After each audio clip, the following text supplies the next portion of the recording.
में ध्यान मग्न रहती हैं, संसार से उपराम रहती हैं। इस प्रकार की भगवत जनों को हम प्रणाम करती हैं। यहाँ विदुर जी का प्रसंग कल आरंभ हुआ था। कल चर्चा हुई थी कि हमारे धर्म ग्रंथों में बहुत प्रसिद्ध धर्म महाभारत है, जिसका एक अंग गीता है। महाभारत एक गृह युद्ध की चर्चा है। कौरव पांडव दो भाइयों की बेटी थी। कौरवों ने दुष्टता की, अन्याय की, और पांडव साधु स्वभाव भगवत भक्त थे। दोनों के गृह कलह का युद्ध का वर्णन है। अर्जुन युद्ध से पहले भी चाहते थे युद्ध न हो, भगवान ने उन्हें समझाया। फिर युद्ध के अतिरिक्त अन्य बहुत बातें समझाई, सो सब गीता कहलाती है। गीता महाभारत का एक अंग है। महाभारत के जो प्रसिद्ध पात्र हैं उनमें से एक विदुर जी हैं। विदुर जी धृतराष्ट्र के छोटे भाई थे। धृतराष्ट्र कौरवों के पिता थे। उनकी पत्नी गांधारी थी। धृतराष्ट्र जन्म से अंधे थे, इसलिए उस युग के पतिव्रत धर्म का पालन करते हुए गांधारी ने भी आंखों पर पट्टी बांधी। यूं कहीं पर एक स्थान पर मैंने पढ़ा या सुना था कि धृतराष्ट्र ने कहा था, गांधारी मेरे कारण से तुम भी संसार को न देखना चाहो, आंखों पर पट्टी बांध लो। ये कोई विवेक की बात, ये समझ की बात नहीं है, क्योंकि तुम मेरे पद प्रति इतनी निष्ठावान हो तो कम से कम तुम्हारे माध्यम से मैं संसार को देख सकूंगा, तुम पट्टी मत बांधो। ऐसा मैंने कहीं पर पढ़ा था। चलो जो भी हो, धृतराष्ट्र गांधारी पति पत्नी थे। सबसे पहले राजा बनी थे पांडु। पांडु की शीघ्र ही मृत्यु हो चुकी थी। उनकी पत्नी थी कुंती और 5 बेटी थी। पांडव कहलाती थी। पांडवों में सबसे बड़ी युधिष्ठिर थी, दूसरी भीम, तीसरी अर्जुन, चौथी 5वीं नकुल सहदेव।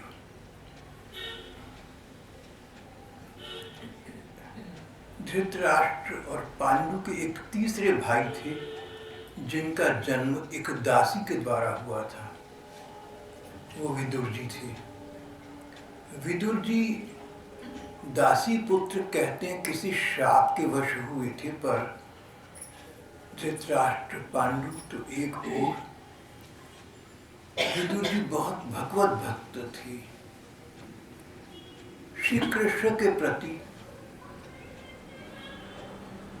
स्नेह और सम्मान का भाव रखते थे। विद्वान थे, नीतिवान थे, विवेकवान थे, बहुत समझदार थे। महात्मा विदुर जी का वृत्तांत हमने कल किया था।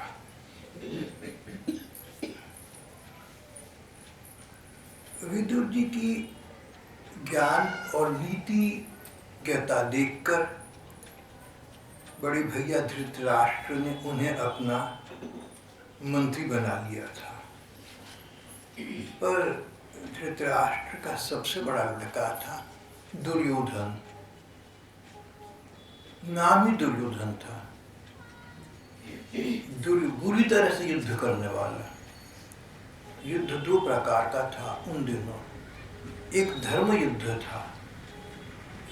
युद्ध रोकने का चारा न होने पर अगर समाज के हित में युद्ध करना आवश्यक हो जाए तो निस्वार्थ भाव से कुछ नियमों का पालन करते हुए युद्ध करना धर्म युद्ध कहलाता था।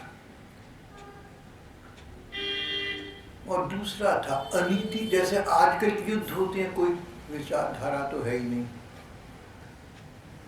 बेटा दुर्योधन कहलाता था। दुर्योधन का छोटा भाई तो दुशासन कहलाता था, बुरी तरह शासन करने वाला।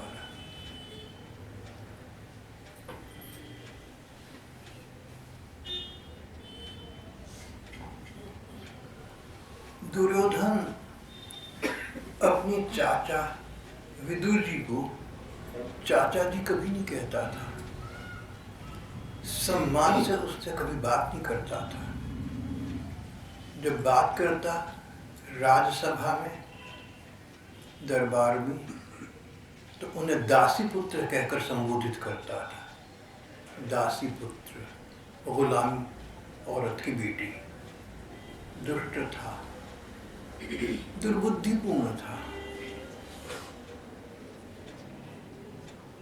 अशिष्ट, अभद्र व्यक्ति था। लड़ना, झगड़ना, जोश गुस्से में बोलना दुर्योधन के स्वभाव में था। तो अपने चाचा जी को, जिनका आदर पिताजी भी करते थे, दासी पुत्र कहना दुर्योधन जैसा ही कर सकता था।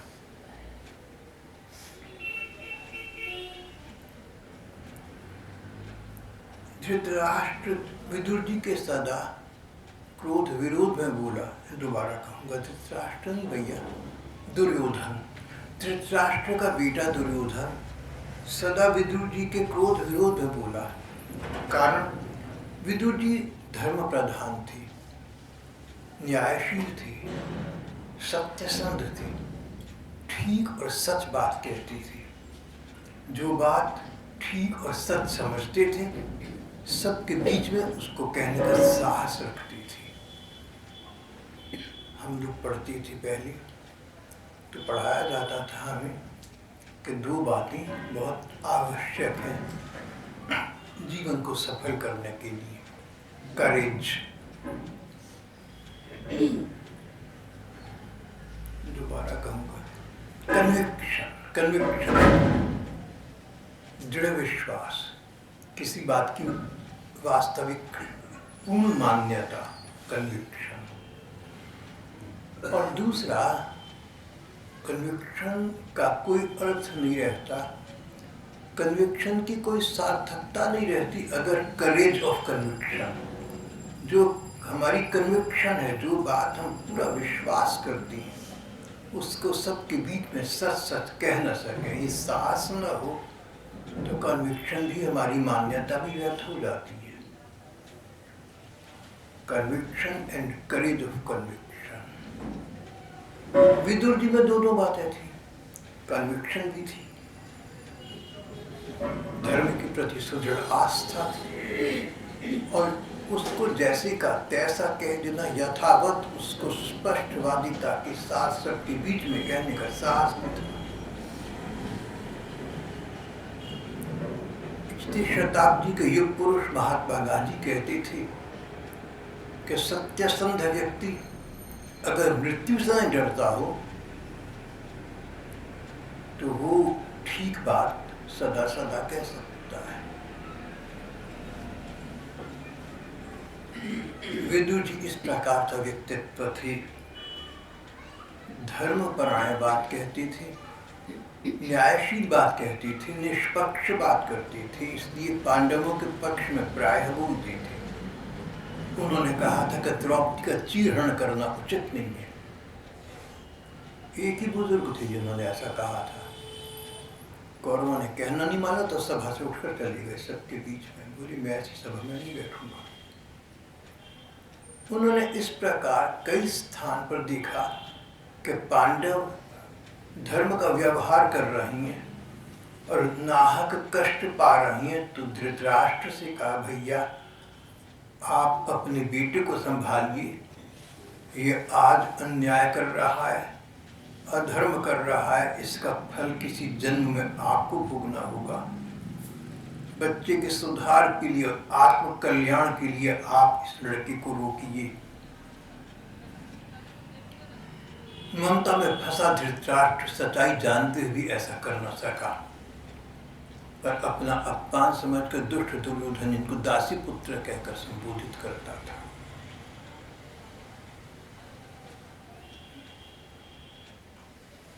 फिर अगला वृत्तांत होता है, धोखाधड़ी में पांडवों को फंसाकर कौरवों ने उनको 13 वर्ष का वनवास दे दिया। इन 13 वर्ष उनकी मां कुंती धृतराष्ट्र के पास नहीं रही, राज दरबार में चाहती तो सुखपूर्वक रह सकती थी, लेकिन नहीं रही। विदुर जी के घर रही, निर्धन विदुर जी के घर रही।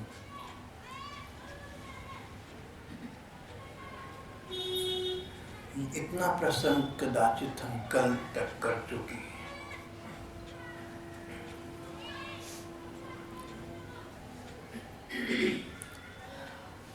कहीं पर मैंने पढ़ा या सुना था कि कौरव पांडव भगवान कृष्ण लगभग 30 वर्ष की आयु के थे जब महाभारत के युद्ध का वर्णन मिलता है। ऐतिहासिक सत्य क्या है सो तो नहीं पता, हमारे धर्म ग्रंथ में तारीखें नहीं दी गई हैं, पर विद्वानों ने शोध कार्य के पश्चात इस प्रकार का निर्णय किया। पांडव चाहते थे युद्ध न हो, पर कौरव नहीं मानी, युद्ध करना अनिवार्य हो गया। भगवान पांडवों के प्रतिनिधि बनकर कौरवों के दरबार में गए, शांति वार्ता के लिए गए। कौरव न मानी, बात समाप्त हो गई, शांति वार्ता विफल हो गई। समय हो चुका था। जब भगवान चलने लगे तो दुर्योधन बोला कि कृष्ण आप हमारे घर भोजन करके जाएं, खाने का समय हो गया है, दोपहर का, भोजन करके जाएं। श्री कृष्ण मुस्कुराए, वही दुर्योधन, खाना खाना कहीं पर दो प्रकार से हो सकता है। एक तो दो व्यक्तियों का परस्पर प्रेम का नाता है, एक खिलाकर खुश है, दूसरा खाकर खुश है। तो ऐसा तो मेरा तेरा नाता नहीं है भैया। दूसरा लाचारी, विवशता, कोई भूखा है, विवश है बेचारा, कहीं से कुछ मिल जाए खाना पड़ेगा, मैं विवश भी नहीं। न तो तेरा मेरा प्रीति का नाता है, न मेरी विवशता है, मैं तेरे घर अन्न क्यों खाऊंगा भैया, मैं अपने घर जाकर अन्न खाऊंगा। मेरा घर, विदुर जी का घर मेरा अपना घर है।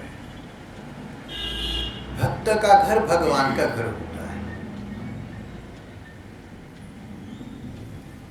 विदुर जी भगवान के भक्त थे, धन का अभाव रखते थे, जानबूझकर।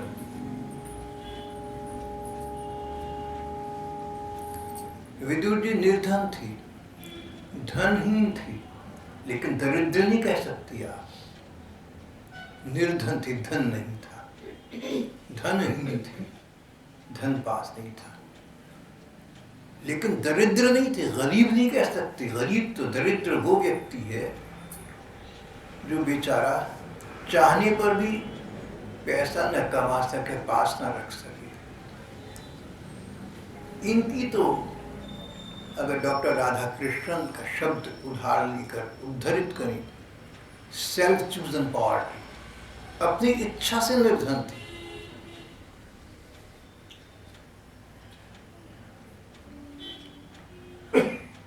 इच्छा से निर्धन होना और लाचारी परिस्थिति विवशता में निर्धन होना अलग बात है। बड़े बड़े संत महात्मा हुए, सब निर्धन थे। सूर, तुलसी, कबीर, अपनी इच्छा से इन्होंने निर्धनता का जीवन व्यतीत किया। इनके पास धन था तो संतोष का धन था, जो धनवानों के धन से कहीं अधिक होता है। धन था तो भगवत प्रेम का धन था, जिसमें सुख वो मिल जाता है जो सारे संसार का धन एकत्रित होकर भी प्रदान नहीं कर पाता। इसलिए इन निर्धनों को, इनको शाहों का शाह कहा गया है, बादशाहों का बादशाह कहा गया है। विदुर जी निर्धन थे, पर भगवान ने कहा कि विदुर विदुरानी का घर मेरा अपना घर है, उसके होते मैं कहीं दूसरे के घर खाना क्यों खाऊंगा। झटपट सभा से उठी और द्रुत गति के साथ विदुर जी की टूटी फूटी घर की ओर भागी गई। अंदर से दरवाजा बंद था। खटखटाया, जल्दी में खटखटाया। ये यथा माम प्रपद्यन्ते तांस तथैव भजाम्यहम्। जैसा भक्त मेरे से व्यवहार करते हैं, जैसा मेरे प्रति भक्तों का रवैया होता है, भगवान कहते हैं गीता जी में, वैसा ही मैं उनके साथ वर्तता हूँ, पेश आता हूँ। विदुर जी और उनसे भी अधिक उनकी पत्नी विदुरानी भगवान के प्रति बड़ा अधीरता का भाव रखता था। श्री कृष्ण कहीं से मिल जाए, अचानक मिल जाए, जल्दी मिल जाए। श्री कृष्ण के स्मरण में संसार का विस्मरण कर देते थे। फिर कहीं श्री कृष्ण आ जाए तब तो कहने क्या है। और वह कृष्ण आज उनके द्वार पर दस्तक दे रहे थे, मानो बड़ी अधीर हो। कह रहे थे, विदुरानी से कह रहे थे कि देखो मैं भूखा हूँ, तुम्हारा कृष्ण भूखा तो खड़ा है तुम्हारे द्वार पर, दस्तक दे रहा है, द्वार खोलो ना। विदुरानी और विदुर जी निर्धन थे। विदुरानी के पास इतने वस्त्र नहीं थे कि एक वस्त्र पहनकर नहाएं, गीले करें और दूसरे धारण करें। जो वस्त्र पहनती थी मानो वही थी। सारे वस्त्र उतारकर एक तरफ रख दिए, तब नहाने लगी।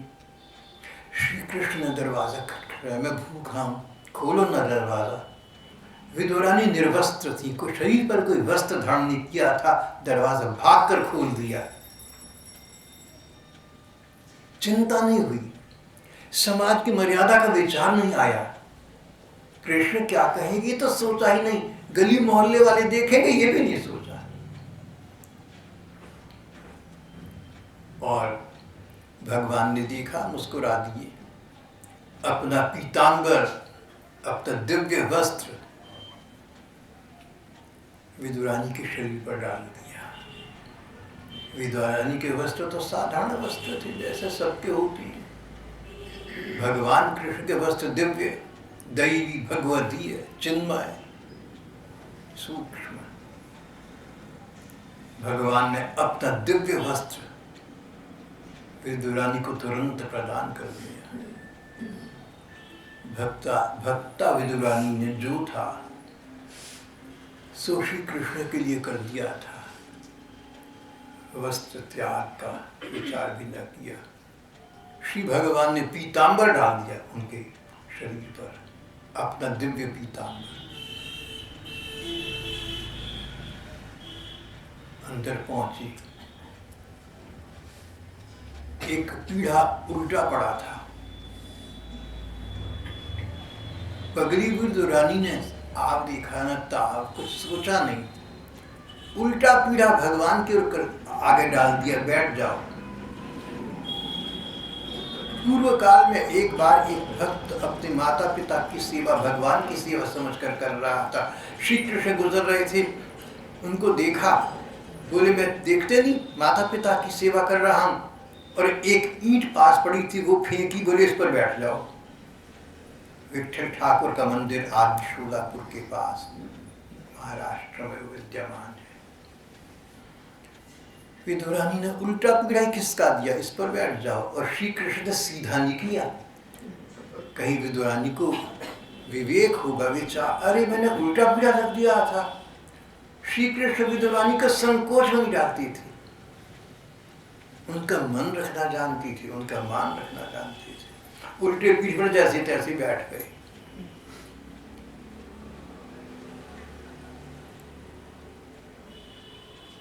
उसी समय विदुर जी राजसभा से वापस घर आए। ये दृश्य देखा अटपटा, अनोखा। विदुरानी के शरीर पर श्री भगवान श्री कृष्ण का दिव्य पीतांबर फहरा रहा है। विदुर जी ने कभी कल्पना भी न की होगी। और देखा उल्टे पीढ़े पर पौड़े कृष्ण केले के छिलके खा रही हैं। अरे ये इनको क्या हो गया, केले के छिलके क्यों खा रही हैं, केले का गूदा क्यों नहीं खा रही हैं।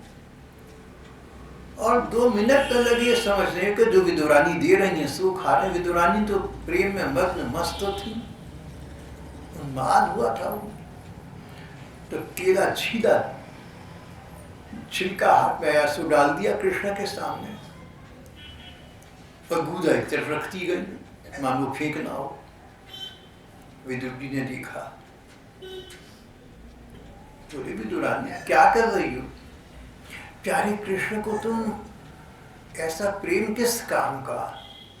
गूदा न खिलाकर केले के छिलके खिला रही हो। स्वयं कहीं बैठी केला छीला, केले का गूदा भगवान को दिया। माधव कृष्ण मेरे हाथ से रोना, और छिलका फेंका।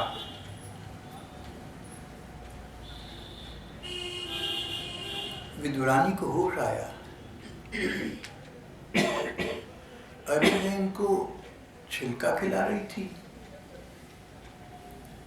उनका श्री कृष्ण के प्रति उद्दीप्त प्रेम और अधिक उद्दीप्त हो गया। वो लाना कर बैठी, बोली कृष्ण मैं तो पागल हो गई, तुम्हें छिलका खिलाने लगी। तुम तो पागल नहीं हुए थे, तुम कहती कि गूदा खिला। भगवान ने उत्तर दिया, मुस्कुरा दिए। विदुर जी को देखा, विदुर जी आप बड़े बेमौके आए, आपने रंग में भंग डाल दिया। सच कहूं आपसे, विदुरानी के छिलकों में जो सुख मिल रहा था मुझे, वो इस केले के गूदे में नहीं है। विदुर जी जान गए कि तो विदुरानी और श्री कृष्ण का परस्पर प्रीति प्रेम का मामला है। भगवान तो प्रेम के भूखे हैं, भावग्राही जनार्दन।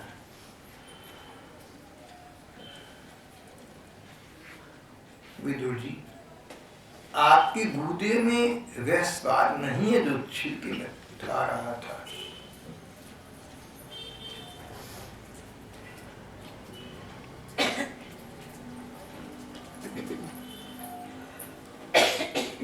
ये प्रसंग समाप्त हुआ, श्री कृष्ण वापस चले गए। फिर कौरव सभा बैठी, दरबार लगा। विदुर जी ने एक बार फिर बड़े भैया धृतराष्ट्र को समझाया, आप इस आतंकवादी स्वार्थी दुष्ट दुर्योधन को, धर्म की बात ये है पांडवों के सुपुर्द कर दे। पांडव धर्म प्राण है, न्याय प्रिय है। तो अगर दुर्योधन अपने आप पर पराजय स्वीकार नहीं करता और आप इसे पांडवों को पकड़ा देती हैं, तो युद्ध की विभीषिका रुक जाएगी, रक्त की नदियां नहीं बहेंगी, सहस्त्रों लोग मारे नहीं जाएंगे। माताएं बहनें विधवा नहीं होंगी, बच्चे अनाथ नहीं होंगे। लेकिन धृतराष्ट्र तो वो ममता में फंसे हुए थे। जानते थे कि उद्धव, जानते थे कि विदुर जी ठीक कह रहे हैं, पर ठीक करने का साहस नहीं था। और उधर धृतराष्ट्र की बेटी ने, दुर्योधन ने ये वार्ता सुनी, विदुर जी की वार्ता सुनी, बहुत उसे बुरा लगा। उसने विदुर जी का अपमान किया, अपमान पर अपमान करता रहा भरी सभा में। और वो ममता से अंधा पिता धृतराष्ट्र, न तो आंखें थी अंदर की न बाहर की, सुनता रहा, रोका नहीं। जब विदुर जी ने देखा कि दुर्योधन तो अपमान कर ही रहा है, पर उसके पिता धृतराष्ट्र, इनके बड़े भैया, उसको सहन कर रहे हैं, तो समझ गए मेरा यहाँ रहना व्यर्थ है, मेरे यहाँ टिके रहने से कोई लाभ नहीं होगा। मैं बार बार वही बातें कहूँ, युद्ध मत करो, पांडवों का अधिकार उन्हें दो इत्यादि। इनकी समझ नहीं आएगा, ये दुख पाएंगे मेरी बात सुन सुन कर, माने कि कहना नहीं मानेंगे। संसार का असली रूप देखा, जिन अंधे बड़े भैया धृतराष्ट्र का आज तक सारा सम्मान रखा, समझ की बातें बताई, लड़के के आगे अन्याय अनर्थ के आगे वो बड़े भैया बोल न सके, यहाँ क्या रहना है, तो मुझे यहाँ से विरक्त हो जाना चाहिए। जब देखो कि घर में तुम्हारी ठीक बात में वॉइस नहीं है, तुम्हारी बात को कोई सुनने मानने वाला नहीं है, तो घर से चले जाओ। ये तो बात आज के युग में आसान नहीं है, लेकिन घर में रहते रहते विरक्त हो जाओ। मन ही मन अपना मुंह बोल लो ऐसे बच्चों से जो तुम्हारी ठीक बात को ना सुने। धर्म ग्रंथ में वानप्रस्थ का विधान है, तो वन में चली जाओ। मुझे लगता है आज के युग में ये आसान नहीं है, तो वन में तो न जाओ, लेकिन घर में रहते हुए अपने को वनवासी मान लो। भगवान के भजन में लग जाओ, भगवान के स्मरण में लग जाओ। तुम्हारे कारण अपने देश में बलम हम हो गए परदेसी। भगवान तुम्हारे भजन में व्यस्त मस्त, हम अपने घर से तो उपराम हो गए, अतिथि हो गए, अपने घर में अनजान हो गए।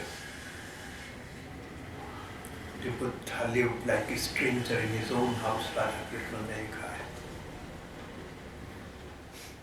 घर में अतिथि की भांति रहो, भागवत में लिखा है। विदुर जी अपने युग के अनुसार इससे कई पग आगे बढ़ गए।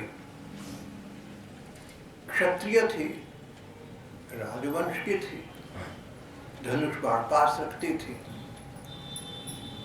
देखा इन सब की कोई मान्यता नहीं है, सार्थकता नहीं है। उठे, कोई बदले में उत्तर नहीं दिया। प्राय हमें कोई बुरा कह दे, अपमान कर दी, तो हम प्रतिवाद करते हैं, प्रतिशोध, बदला।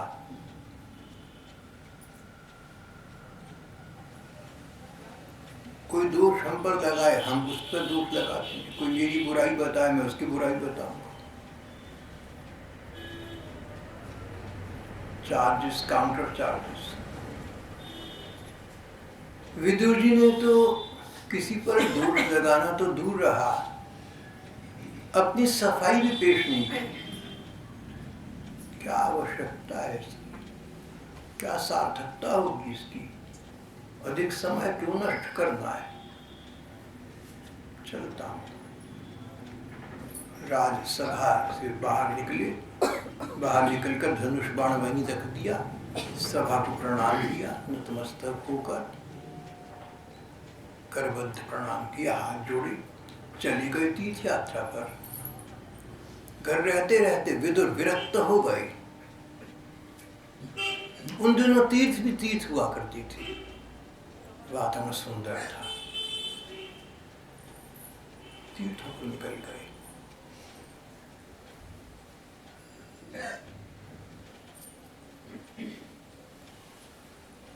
और एक बाल खर्च छोड़कर चले गए, तीर्थ पर चले गए। अब मुड़कर क्या देखना, मुड़कर नहीं देखा। भाव ये नहीं कि गर्दन मुड़कर पीछे नहीं देखा, मन भी पीछे की बातों में नहीं गया। भगवत चिंतन, भगवत भजन में लग गए। अब चल पड़ी डगर पे, तो क्या मुड़कर देखना, जब छोड़ आई तो मुड़कर क्या देखना है। न युद्ध के विषय में सोचा, न कौरवों के विषय में सोचा, न धृतराष्ट्र युद्ध के विषय में सोचा, भगवान के चिंतन में लग गए। समझा भगवान ने अच्छा अवसर दिया जीवन का शेष समय भगवान के स्मरण में व्यतीत करने का। 36 वर्ष तीर्थ यात्रा पर रही।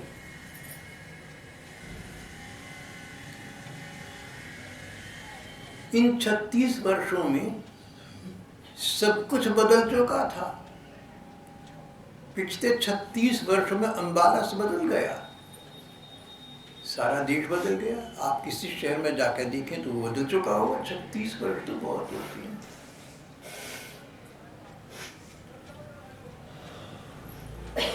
और तब विदुर जी के समय में सबसे बड़ी रद्दो बदल तो ये, परिवर्तन तो ये कि विदुर जी के जाने के बाद युद्ध हुआ महाभारत का। 18 दिन संग्राम चला। कौरव पराजित और धराशायी हुए, पांडव जीते। कौरव का राज्य जाता रहा, पांडवों के हाथ में राज्य आ गया।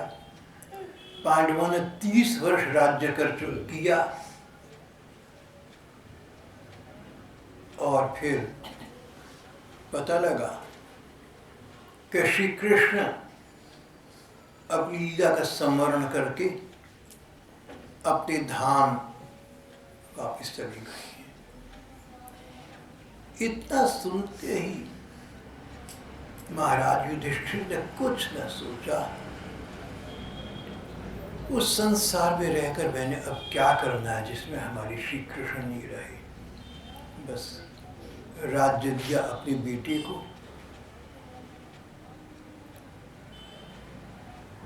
अपनी बेटी को नहीं, परीक्षित को राज्य दिया, पोते को राज्य दिया। कथा सब जानती है। और स्वयं अपने भाइयों और पत्नी के साथ स्वर्गारोहण के लिए निकल गए, पर्वतारोहण के लिए निकल गए। आगे जाकर उन्होंने चलते चलते शरीर त्याग दिए, इस असार संसार को त्याग किया था। विदुर जी 36 वर्ष तीर्थ यात्रा पर रहे, सब कुछ बदल चुका था। 36 वर्ष की तीर्थ यात्रा के अंत में विदुर जी मथुरा के पास वृंदावन आए। वृंदावन बदल चुका था। ये श्री कृष्ण वाला वृंदावन तो था नहीं। उस युग के गोपीगण बहुत से नहीं रहे थे। जो छोटे बच्चे तब थे, अब थोड़ा आयु के गोपीगण हो चुके थे। वहाँ भी रद्दो बदल, वहाँ भी परिवर्तन आ चुके थे। परिवर्तनशील संसार का ही परिवर्तित रूप देखकर विरक्त मन से विदुर जी वृंदावन आई। इधर उधर असारता सी देखी तो यमुना जी के किनारे जा बैठी। शाम का समय था, सूर्य अस्त होने को चल पड़ा था, हल्का अंधेरा होने लगा था, दिवस का अवसान समीप था, गगन था कुछ लोहित हो चला, ऐसी सी स्थिति में गई। और कुछ दूरी पर एक वृक्ष के नीचे दूर से उन्हें एक छाया मानो दिखाई दी। कोई परिचित से लगते हैं। हल्के अंधकार में विदुर जी ने देखा, पास गए तो उद्धव जी थे, भगवान कृष्ण के सखा और सचिव। उद्धव जी शांत भाव से चुपचाप बैठी थी, सुदूर आकाश की ओर देखी जा रही थी, अपलक, न जाने किन विचारों में खोई हुई थी। उद्धव जी श्री कृष्ण के सखा और सचिव रही थी। वो श्री कृष्ण अभी संसार से अपने धाम को जा चुके थे।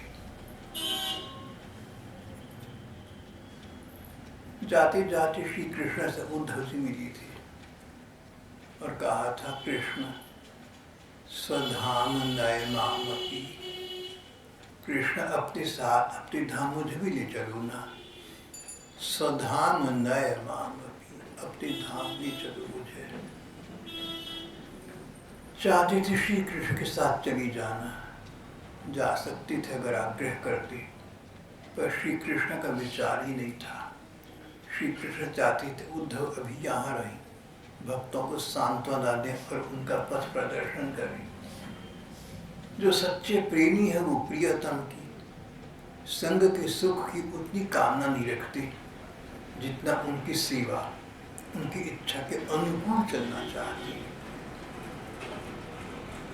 ये उद्धव जी आज वृंदावन में यमुना जी किनारे शांत, एकांत, नीरव बैठी हुई थे। विदुर जी इनसे मिले। विदुर जी को इन उद्धव जी से पता लगा कि महाभारत युद्ध हुआ था, कौरव समाप्त हो गए थे।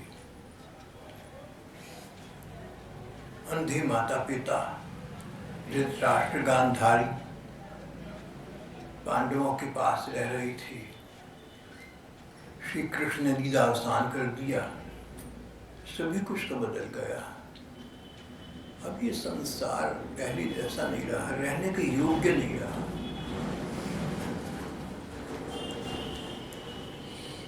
उद्धव जी ने यह भी बताया, जाते समय श्री कृष्ण से भी मिली थी, द्वारका के पास प्रभास क्षेत्र में मिली थी, और श्री कृष्ण ने कहा था, उद्धव विदुर जी मिली तो उनसे कहना कि मैंने उनके विषय में ज्ञान का संदेश मैत्रेय मुनि को दिया हुआ है, उनसे मिलकर ले लें। ये सुनकर विदुर जी गदगद हो गई, लोग भी खड़े हो गए खुशी से। हर्षता से एकदम मन मयूर कुछ देर को नृत्य कर उठा। अच्छा, जाते जाते श्री कृष्ण ने मेरा स्मरण किया, स्वयं जाना था और मुझे मेरे लिए ज्ञान संदेश मैत्रेय मुनि के पास छोड़ गए। विदुर जी का वैराग्य और भी सुदृढ़ हो गया।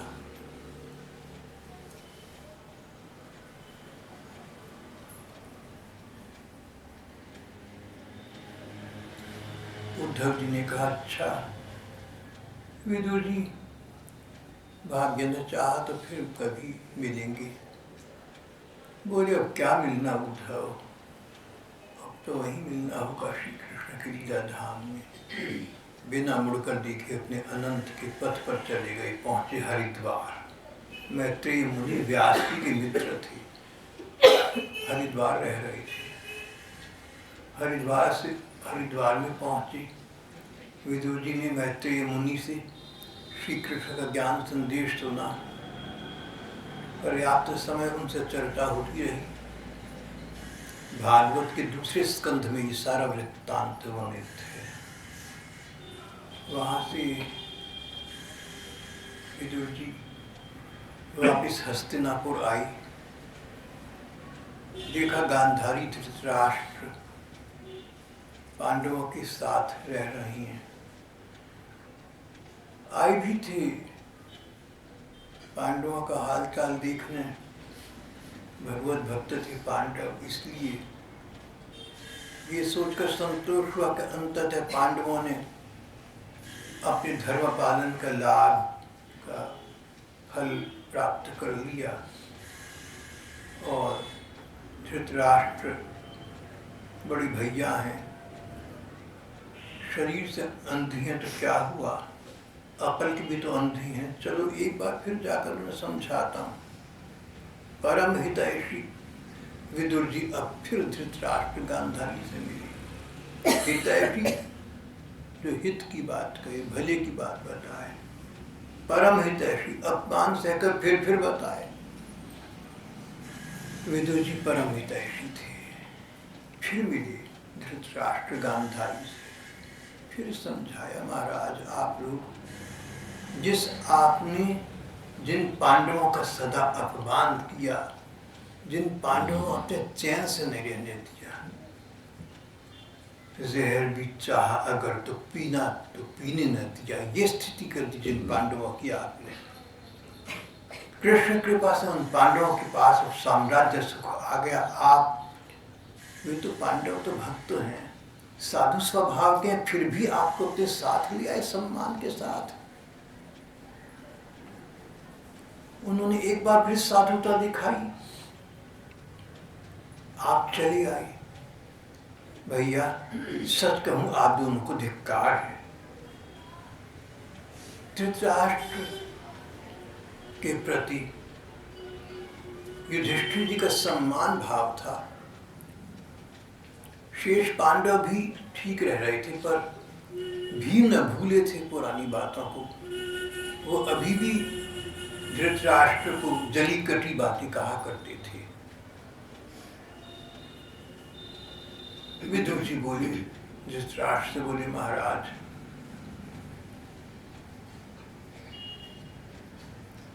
द्वारपालक जैसे घर का रखवाली करने वाला पालतू कुत्ता घर के बाहर बैठा रहता है, मालिक को देखकर दुम हिलाता है, कुछ रोटी पानी थोड़ा मिल जाता है। महाराज आप उस कुत्ते की भांति यहाँ पड़े हुए हैं और उस भीम का दिया हुआ टुकड़ा खा रहे हैं, जिसको आपने सदा सताया और जो आज तक इस बात को भूल नहीं सका। आपको वही राज्य कब होगा? कौन सा समय आएगा जब आप सोचेंगे संसार असार है, चलो जो होना था हो चुका, अब तो भगवान का भजन करें। आप दोनों निकल पड़िए घर की इस कीचड़ से बाहर, भगवान के भजन में लग जाएंगे, चलिए आप मेरे साथ। बहुत समझाया, धृतराष्ट्र गांधारी को अब समझ में आ गया। विदुर ठीक कहते हैं। विदुर जी के साथ वनों की ओर तपस्या करने के लिए चली गई और अंतमति सो गति, अंत में उन्होंने अपना भविष्य, अपना वर्तमान ऐसा सुधारा कि भविष्य सुधार लिया। तपस्या के पश्चात भगवान का स्मरण करते हुए सदगति को प्राप्त कर दिया। और विदुर जी जो होना था हो चुका, जो कर सकती थी सब कर लिया। श्री कृष्ण जा चुके, अब इस संसार में रहकर मैंने क्या करना है? कोई कर्तव्य थे तो निभा चुका, कोई दायित्व थे तो वहन कर चुका, चलना चाहिए। उन्होंने योग की क्रियाओं के द्वारा अपने प्राणों को, अपनी आत्मसत्ता को महासत्ता में विलीन कर लिया। पार्थिव शरीर पड़ा रह गया, मिट्टी मिट्टी में मिल गई। पर विदुर जी अपने आत्मस्वरूप में स्थित हो गए। संसार के लिए उनकी जीवन लीला समाप्त हो गई थी, पर उनकी वास्तविक जीवन लीला अब भगवान के धाम में, भगवान के चरणों में आरंभ हो गई। विदुर जी ये वृत्तांत कितना शिक्षाप्रद है हम लोगों के लिए। सबको अपना लक्ष्य देखना चाहिए, भगवान का भजन करना चाहिए। कोटिम त्यक्त्वा हरिम कोटिम त्यक्त्वा हरिम स्मरेत। दुनियादारी के 1000 पचड़े छोड़कर ये तो बने रहेंगे, तुम भगवान का स्मरण करो। अपने को अब भी भगवान में लगा, तभी वर्तमान में शांति मिलेगी, तभी परलोक में सुख मिलेगा, तभी भगवत प्रेम की सुख की प्राप्ति। यहाँ हमारा आज का प्रसंग समाप्त हो जाता है।